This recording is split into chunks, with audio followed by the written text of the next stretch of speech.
Halo guys, balik lagi sama gue Noval di YouTube channel Koinvestasi. Dan hari ini gue bakal bahas sesuatu yang udah jarang gue bahas, yaitu 5 kripto potensial untuk pekan ini. Nah, kenapa gue bahas pekan ini? Karena sekarang tuh market lagi labil banget dan pasti masih ada yang pengen untung dari pasar spot. Makanya gue kasih analisis pribadi gue mengenai 5 kripto potensial saat market labil. Tapi sebelum mulai jangan lupa like, subscribe, dan klik lonceng notifikasi di YouTube channel Koinvestasi.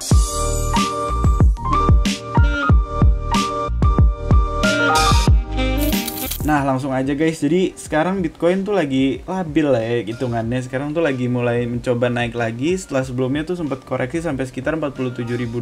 Nah, tapi sekarang tuh kalau kita lihat chartnya, sekarang Bitcoin tuh udah mulai keluar breakout lah kasarnya dari downtrend atau pergerakan depresiasi. Yang kemungkinan kalau misalnya dia bisa close di atas $52 ini, $52.000 ini atau sekitar 724,6 juta sampai 753,5 juta, $50.000 hingga $52.000. Kemungkinan tuh kedepannya pada pekan ini pasar kripto bakal bergerak positif lagi. Nah, tapi yang perlu diketahui sekarang tuh Bitcoin lagi mulai turun nih di dominasinya di sekitar 51%, padahal sebelumnya tuh biasanya ada di sekitar 60% ke atas. Plus juga sekarang tuh Bitcoin lagi ada di zona oversold, mirip kondisi Maret 2020, yaitu pada saat Corona datang. Nah, jadi ngelihat data tersebut tuh kemungkinan besar apresiasinya masih sangat tinggi ke depannya, yang membuat potensi pekan ini tuh dengan Bitcoin yang sangat rendah dan mulai naik dan dominasi yang turun, kemungkinan dana tuh bakal pindah ke altcoins. Makanya sekarang enaknya untuk mencari keuntungan di pasar spot tuh ngelihat ke altcoins. Nah, yang di sini udah gue tulisin beberapa altcoins. Jadi yang pertama tuh ada Ethereum, karena Ethereum sendiri tuh lagi relatif bergerak nggak bareng Bitcoin, karena biasanya tuh dia bergeraknya bareng Bitcoin. Nah, sekarang tuh kabar positifnya adalah Ethereum baru aja mengalami penurunan dalam gas fees-nya nih, kita lihat. Jadi kemarin tuh Ethereum gas fees-nya tuh turun sampai sekitar 49 sampai 50 lah. Jadi tapi sekarang udah mulai mencoba naik lagi, padahal biasanya tuh relatif tinggi banget, bahkan di angka 55 ke atas lah. Nah, jadi karena itu kebetulan kemarin karena adanya sentimen tersebut tuh Ethereum mengalami apresiasi. Plus juga ini tuh terjadi setelah adanya Berlin hard fork. Buat yang belum tahu, hard fork tuh intinya dia tuh membuat sebuah improvement lah dalam jaringannya yang membuat biaya transaksi lebih rendah dan juga kecepatan transaksi lebih tinggi. Nah, makanya sekarang tuh karena adanya sentimen turunnya gas fees itu atau biaya transaksi, dan juga adanya 4 hal yang bakal bikin gas fees atau biaya transaksi ini bakal turun lebih rendah lagi, pasar kripto tuh ngelihat Ethereum menjadi sebuah hal yang bakal ngalahin pergerakannya Bitcoin lah, dan memulai altcoin season ibaratnya. Nah, tapi ini 4 hal tersebut tuh sekarang adalah ukuran blok yang turun hingga 20% dibatasin. Jadi karena adanya pembatasan ukuran blok ini pada blockchainnya tuh, jadi biaya transaksinya lebih rendah 20% juga. Nah, terus yang kedua adalah karena pasar kripto yang lagi stagnan, jadinya biaya transaksinya pun gak ikutan naik. Dan sekarang malah justru orang-orang pada pindah ke Ethereum karena ngelihat biaya transaksinya yang turun. Nah, terus yang ketiga adalah implementasi lapisan kedua dalam jaringan yang kemungkinan bakal datang di London hard fork pada bulan Juli, yang komplitnya tuh bakal membuat Ethereum tuh pindah ke Proof of Stake di Ethereum 2.0 yang merupakan hard fork Serenity namanya. Nah, terus yang terakhir adalah dia akan kerjasama sama Flashbots. Flashbots ini adalah sebuah organisasi yang intinya dia memberikan alat-alat atau tools yang membantu penurunan biaya dalam Ethereum. Nah, sekarang kalau kita lihat dari sisi teknikalnya, Ethereum sendiri tuh udah mulai keluar lagi dari zona depresiasinya sebelumnya. Nah, ini bisa dilihat sebelumnya tuh dia sempat agak-agak downtrend, tapi dia breakout juga nih pada hari Minggu. Nah, nih kalau dilihat hari ini dia breakout, hari Minggu tuh dia sempat naik, dan hari ini udah confirm breakout. Jadi kalau ngelihat sekarang tuh selama hari ini tuh bisa closing di atas 2.419 atau sekitar 35 juta, kemungkinan tuh apresiasi bakal berlanjut. Jadi next target tuh kemungkinan daily-nya, jangka panjangnya tuh ada di sekitar 2000, jangka menengahnya ada di sekitar 2.548 sampai 2.644 dolar atau sekitar 36,9 juta sampai 38,3 juta, yang kemungkinan kalau misalnya berlanjut tuh pada apresiasinya bakal terjadi pada pekan ini. Tapi sekarang batas supportnya atau batas pengamannya tuh ada di sekitar sini, yang kemungkinan kalau dia break di sini, dua ini tuh kemungkinan uptrend pada pekan ini tuh nggak jadi berlanjut. Nah, tapi long term targetnya tuh masih positif, gue pribadi masih positif di $4.000 atau sekitar 57,9 juta, yang kemungkinan bakal datang tuh pas adanya London hard fork di sekitar Juli lah. akhir Juli. Karena pergerakan ini kemungkinan besar Ethereum tuh akan menjadi salah satu kripto yang memimpin lah apresiasi pada altcoins saat Bitcoin mulai pulih. Nah, terus yang kedua adalah Uniswap. Jadi Uniswap ini adalah salah satu DEX atau bursa terdesentralisasi terbesar di Ethereum. Jadi dia karena Ethereum gas fees juga turun, dia juga ikutan naik dalam sentimen positifnya lah, karena dia bergerak di blockchain Ethereum. Tapi sebenarnya dari internal sendiri, Uniswap sendiri itu lagi ada implementasi uji coba version 3-nya Uniswap tuh bakal mendorong, intinya ada keuntungan baru terutama untuk para investor yang suka farming atau staking di Uniswap, farming terutama untuk liquidity pools dan liquidity providernya lah. Nah, jadi karena adanya sentimen upgrade version 3 ini dan adanya upgrade smart contracts-nya pada version 3 ini, kemungkinan besar peluncurannya akan terjadi pada 5 Mei 2021. Nah, makanya menuju ke 5 Mei 2021, mayoritas orang tuh pada bakal beli Uniswap untuk melakukan farming ini, karena nanti akan langka dan mengingat supply dari Uniswap sendiri ini terbatas, jadi kemungkinan orang tuh pada mulai beli sekarang untuk nanti di farming untuk dapat keuntungannya dari version 3 ini. Nah, jadi kalau dari sentimen positif internalnya tuh dari version 3 ini, tapi kalau dari sisi teknikalnya pun dia juga lagi bergerak uptrend nih, kita lihat. Jadi sekarang tuh dia kemungkinan besar kalau bisa break di $36,9, kemungkinan dia bakal naik ke $39,6 yang merupakan targetnya pada pekan ini, target pribadi analisis gue. Nah, tapi sekarang tuh apresiasi harus menjaga support di sekitar $34,5 atau sekitar Rp499.974. Nah, jadi kalau misalnya kalian mau target rupiahnya tuh ada di sini, karena trading view tuh lebih komplit dengan dolar. Nah, jadi asalkan selama batas bawah pada sekitar $34,5 ini masih terjaga, kemungkinan besar apresiasi bakal terus berlanjut pada pekan ini. Nah, untuk jangka panjangnya sendiri, targetnya tuh ada di sekitar $64 atau Rp927.448 yang berada di daerah 161,8% Fibonacci extension. Nah, tapi apresiasi ini tuh kayaknya bakal terjadi setelah adanya implementasi version 3 dari Uniswap ini. Nah, tapi untuk pekan ini kemungkinan targetnya tuh ada di sekitar sini, 36,8 sampai 39,6. Nah, lanjut. Jadi beberapa kripto ini tuh rata-rata yang bakal naik tuh adalah DEX, karena sekarang volume transaksi orang-orang di pasar kripto tuh lagi naik juga.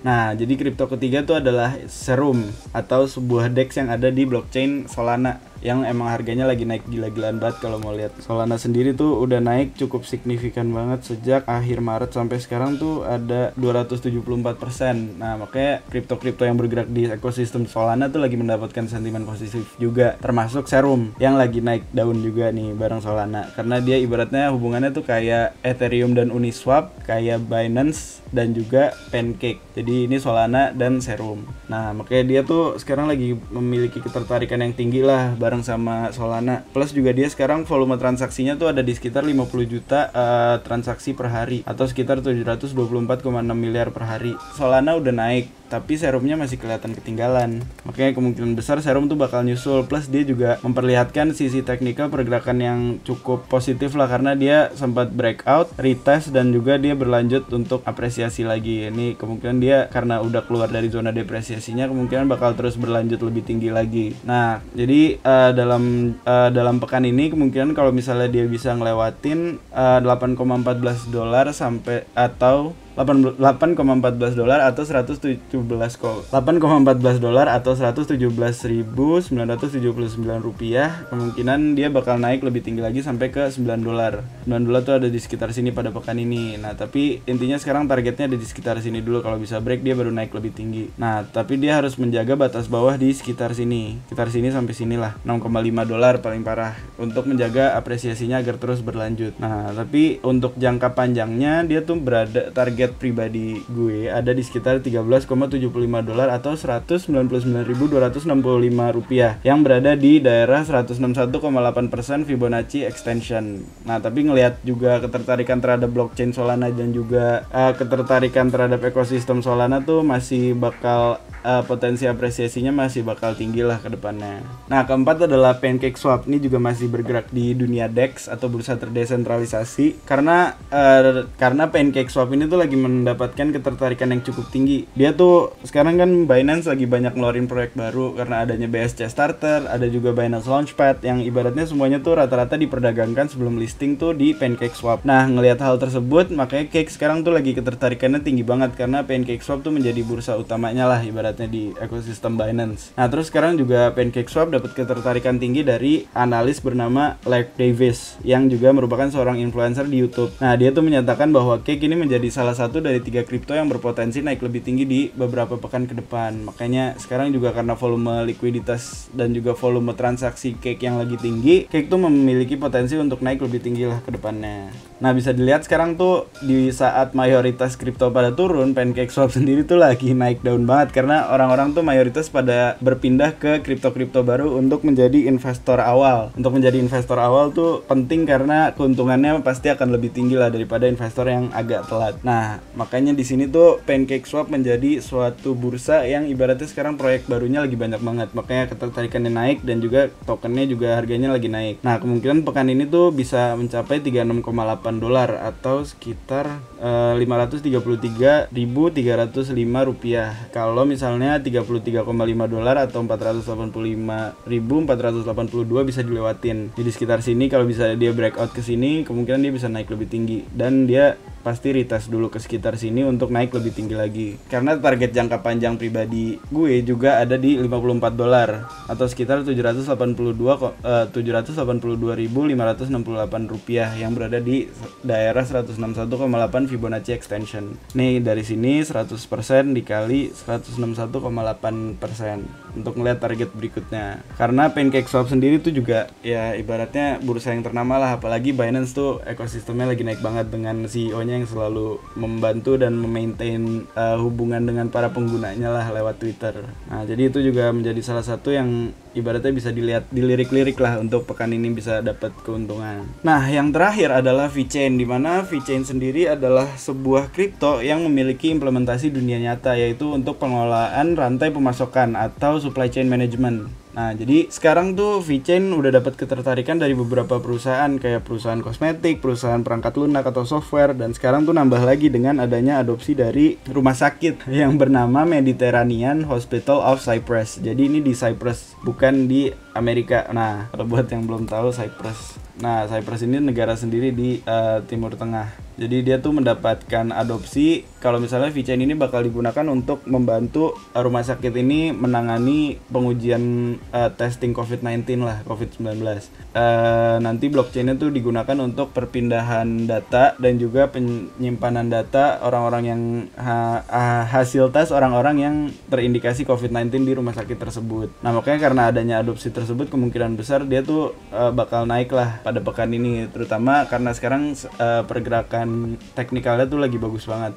Karena dia tuh pergerakannya lagi uptrend, dia sempat breakout, konsolidasi, terus dia lagi koreksi nih. Nah, tapi sebenarnya kalau ngelihatnya time frame jangka panjang, koreksi ini tuh sebenarnya cuma sebuah pergerakan retest, karena bisa dilihat dia tuh breakout, retest, dan biasanya kalau habis retest kayak gini, kalau ini positif dan bisa breakout batas atas di sekitar 0,8186 sampai $0,2, dia tuh bisa naik lebih tinggi, bahkan lebih tinggi dari 0,25 atau bahkan all time high-nya di 0,28. Nah, makanya kenapa VeChain ini menjadi salah satu kripto yang lagi banyak diomongin orang juga di sosial media kayak di TikTok, di Instagram, dan juga di YouTube. Karena tuh VeChain memiliki implementasi dunia nyata, makanya ketertarikannya lagi tinggi banget. Nah, pada pekan ini tuh kalau misalnya dia bisa break di $0,20, kemungkinan dia bisa sampai ke $0,25, bahkan sampai ke $0,27 kalau misalnya pasar kripto kembali bergerak secara positif. Nah, jadi pekan ini tuh kemungkinan bisa sampai 0,185 yang batas atasnya sekarang, atau 2.681 sampai 3.623. Nah, tapi sekarang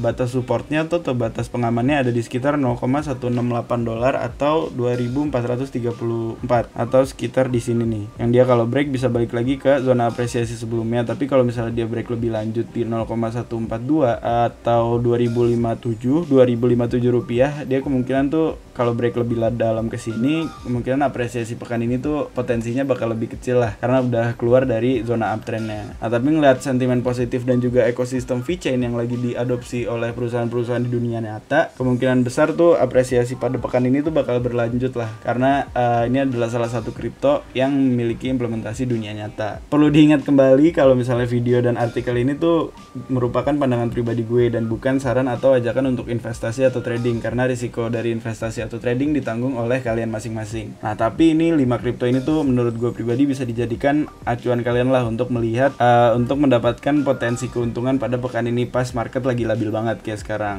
Nah, jadi kalau misalnya kalian ada pertanyaan bisa banget komen di kolom komentar, siapa tahu bisa kita bantu jawab, dan semoga analisis ini membantu kalian untuk ibaratnya ada pandangan dikit lah buat dapat cuan di pekan ini. Nah, thank you banget udah dengerin omongan gue tentang pasar dan tentang potensi keuntungan pada pekan ini. Jangan lupa like, subscribe, dan klik lonceng notifikasi di YouTube channel Koinvestasi. Dan as always, Koinvestasi, aset masa kini, kaya masa depan.